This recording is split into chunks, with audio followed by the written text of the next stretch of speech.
Welcome to Mama Runs an Ultra. I'm a runner on the downhill side of my 50s, training for my very first ultra marathon. And this podcast is me saying all the quiet parts out loud of what the hell am I thinking? So I think I've mentioned a few times throughout this that in my training, I have had some issues with my big toes. So my toes sort of curl up at the end and they are hitting the tops of my shoes. So I sized up and I went for men's shoes. So they were wider and had a bigger toe box. And it's mostly helped. And again, none of this is an issue for me on flat ground. It's only when I'm going up and down hills. So obviously I've been doing that in my training here. And I'm now getting a little worried about the whole toe situation. So I'm very carefully taking care of my feet. I have the book about how to do so. And I've done all the things that are suggested, but I have not been doing things like pre-taping because I'm not dealing with blisters, knock wood, or anything like that. It's just my concern of my toes hitting the tops of my shoes. So not the ends of my shoes. They're not too short. It's the tops of my shoes. And I guess I probably need some suggestions on which shoes have the highest volume toe box because it doesn't seem to be a width issue.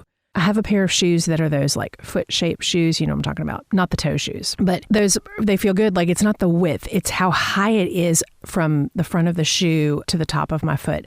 And I really honestly don't know how to figure out which ones have more volume in the front. It doesn't seem to be something that any of the shoe review places seem to really cover. So fingers crossed on this, and I'm hoping that it doesn't get any worse, but I am into my last like big long runs back to back in the training block, and I don't have a ton of time to problem solve this at this point. So fingers crossed, and that's kind of where we're stuck at this point. I have been training in the outfit that I plan to wear during race day. And in fact, there are 3 different outfits because I was concerned about rain. And let me back up for a second.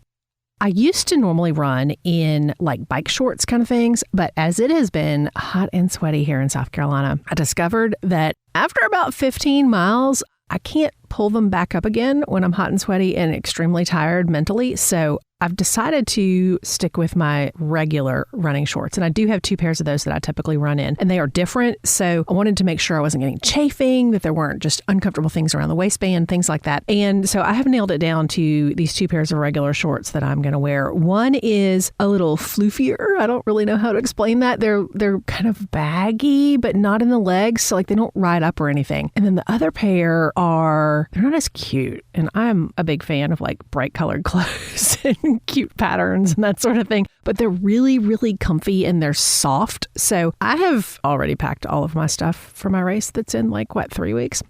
Yes. I have packed it so that I can change clothes at the halfway mark. Because even if it's just a mental shift, I want to be able to have a plan. I don't want to have, if for some reason I am chafing at that point, which knock wood will not be the case. I have really worked hard to come up with what might help prevent that. I want to have a plan. So nailed that down. I have my favorite shirts, not because they're cute, because they're not. They're just super, super, super comfortable. And as someone with a history of chafing along the back of my neck, I've been really glad that I replaced my vests with a different one a few months ago. I think I talked about it. Anyway, I sent my old vest to a friend of mine who loves the one that I didn't love. And this new one seems to be perfect. So yeah, if y'all are in search of a vest, and because I didn't know this, I thought you buy a running vest, you're good. But nobody told me and I didn't know. So the first vest that I got was one that they're both really highly recommended, very, very well-known brands. I wasn't going for off-brand Amazon or anything like that. So it's not that the vest was wrong. It's that the vest was wrong for me. And I live in a place where you can't go try those on. We don't have a place that sells running vests around here. And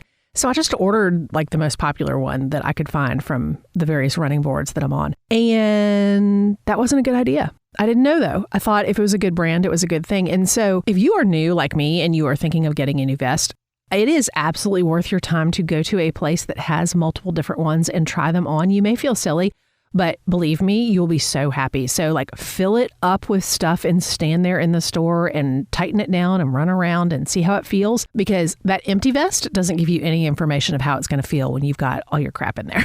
So my 2 cents worth that I wish somebody had said to me, because I genuinely was just relying on reports of people who have lots of experience with this. And I figured if they do this a lot, this works for them. And it just didn't occur to me that tiny little differences in the curve on the back of the neck, or how low it goes in the back of the neck versus how high it goes, and how different people's perceptions of materials would make such a difference. So there's one that, and I'm not here to trash it, it's just I now know is a common experience. The material is perceived as soft by some people. And for me, it was like sandpaper ripper on the back of my neck. And I thought you were supposed to just suffer through that. And I kept like pulling the back of my t-shirt up higher and all this sort of stuff. No, just get a different vest with different material. Everyone reacts differently. And I should have known, because I'm one of those people who like has to cut the tag out of everything I wear anyway. And I have multiple seam rippers and I can tell you exactly where they're located, because if suddenly a tag is getting me, it is gone. So now I know. And I hope that that is helpful to someone else who is new to trail or ultra running, or is just sick of holding the handheld. And I can tell you, one of my running partners is all about the handheld for water. And I'm sorry, I am so glad to have my hands free and not have to be holding that stupid water bottle, whether it's a hard one or a soft one. The vest is so worth it. So if I'm out there in 4 miles with my vest on, you just mind your own business, because I'm happy, not your problem. Anyway, definitely looking at taper after this week. And is that right? Yes. One more big week and then taper. Oh boy. Okay, I'm not going to let myself worry about that. So yeah. I have very much appreciated the folks who have reached out to me through the various different channels, mostly DMing me on Instagram, which is funny because I hate social media, as I've repeatedly said. But thank you for reaching out. You've given me some excellent recommendations over the course of this podcast that has been very, very helpful to me, and I think is going to help me set up well for showing up healthy and finishing in one piece for my race day. And I'm very much looking forward to that. As always, the thing that helps this podcast reach new people is leaving those 5-star ratings and kind reviews in your favorite podcast app. It makes such a difference. Comments on YouTube are always fun as well. I do reply to those. That is me. So feel free to stop on by, because Mama runs an ultra.